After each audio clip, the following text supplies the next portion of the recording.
Artificial intelligence generated, AI generated গুলো নানা রকমভাবে কৌশলে করে ছেড়ে দিয়েছে। তো মানুষ স্বাভাবিকভাবে ক্ষিপ্ত হয়ে যায়, দেশে এই হচ্ছে ওই হচ্ছে, কিন্তু আসলে তো এগুলো মিথ্যা। রাষ্ট্রীয় সম্পত্তি এইভাবে ধ্বংস করবে, এটা তো কোনোভাবে কাম্য হতে পারে না। আপনারা কালকে দেখেছেন মাননীয় প্রধানমন্ত্রী মেট্রো রেল স্টেশনগুলো ধ্বংসযোগ্য দেখছেন, এবং দেখতে গিয়ে উনি চোখের পানি ধরে রাখতে পারছেন না। কেন?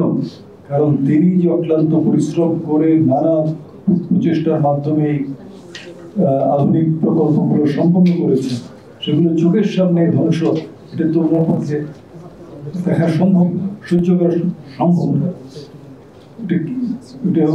এর বিচারের দায়ভার সাধারণ মানুষের উপরে দিয়ে দিয়েছে, যে আপনারা এই বিচার করেন যে এই কাজগুলো কিভাবে হচ্ছে। সেটা দেখে এটি আমার মনে পড়ে ছোটবেলায় একটা গল্প আমরা পড়েছি, আপনারাও হয়তো অনেক পড়েছেন, যে একটি শিশুকে দুই মা দাবি করছে, এই শিশু আমার। কাজী সাহেবের কাছে তারা গেলেন, কাজী সাহেব বিচার করে দিলেন। কাজী সাহেব বিচার করলেন, শুনলেন, সব বিচার করলেন যে না, ঠিকই, আপনারা দুইজনই যখন শিশুর মা, তাহলে এই শিশুকে দুই ভাগ করে দুইজনকে আমরা দিয়ে দিই, শিশুকে দুই ভাগ করাবো।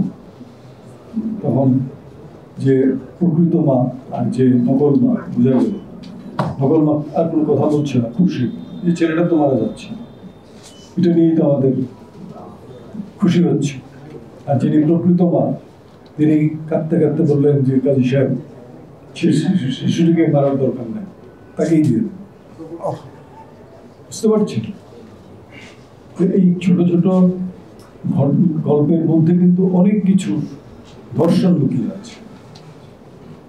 শেখ হাসিনা যেহেতু দেশটাকে ওন করে, দেশটাকে ভালোবাসে, দেশটাকে গড়ে তুলছে, দেশের মানুষকে ভালোবাসে, এই জন্য মেট্রো রেলের মতো একটা আধুনিক গণপরিবহন ব্যবস্থা চালু করেছেন।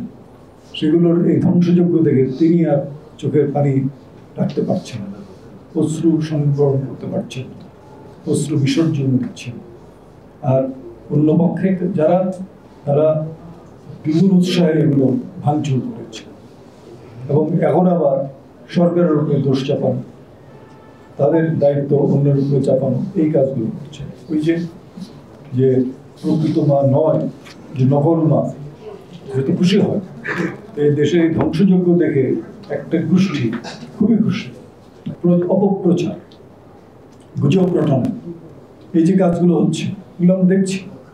যুক্তরাষ্ট্রের প্রবাসী বাংলাদেশি যারা আছে, তারা বিভিন্ন সময় খবর দিচ্ছে যে এখানে এত ধরনের ভিডিও ফুটেজ ছেড়ে দেওয়া হয়েছে, পুরোপুরি সব artificial intelligence generated, AI generated, সবগুলো নানা রকমভাবে কৌশলে করে ছেড়ে দিয়েছে। তো মানুষ স্বাভাবিকভাবে ক্ষিপ্ত হয়ে যায়, দেশে এই হচ্ছে ওই হচ্ছে, কিন্তু আসলে তো এগুলো মিথ্যা। তো এগুলোকে প্রতিরোধ করার জন্য আমাদের সাইবার যোদ্ধার কথা আমরা শুনেছি। সেই সাইবার যোদ্ধাদের এখন দ্রুততার সাথে এই কাজগুলোতে নেমে যাওয়া উচিত। যেখানেই মিস ইনফরমেশন, ডিসইনফরমেশন দেবে, সেখানেই কাউন্টার করতে হবে প্রকৃত তথ্য যদি দেন। সত্যের কিন্তু কোনো বিকল্প নেই।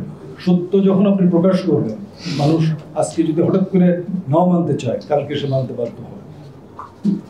কি হয়েছে যাত্রাবাড়িতে, কি হয়েছে রামপুরাতে, কি হয়েছে উত্তরাতে, কি হয়েছে মোহাম্মদপুরে, মোহাম্মদপুরের মানুষ জানে, উত্তরের মানুষ জানে, রামপুরার মানুষ জানে।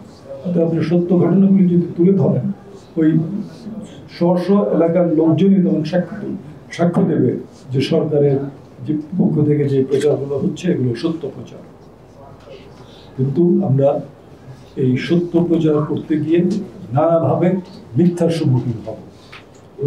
মিথ্যাবাদী যারা ষড়যন্ত্রকারী, সন্ত্রাসী, তারা তো তাদের মিথ্যা নিয়েই ঘোরাফেরা করছে, মিথ্যা প্রচার করছে। সেই জায়গায় আমাদের শক্ত অবস্থান দরকার। কারণ দেশ আমাদের, দেশ কখনো দেশ বিরোধী শক্তির হাতে যেতে পারে না। দেশ বিরোধী শক্তি দেশদ্রোহীদের সামনে। সরকার বিরোধী থাকতে পারে, যে কোনো গণতান্ত্রিক দেশে সরকার থাকবে, সরকারের বিরুদ্ধে থাকবে, তারা মতামত প্রকাশ করবে, প্রতিবাদ করবে, সেটা হতে পারে। কিন্তু এটা তো সরকারের বিরুদ্ধে কার্যক্রম, সরকারি রাষ্ট্রীয় স্থাপনা ধ্বংস করা, এটা তো সরকারের বিরুদ্ধে নয়।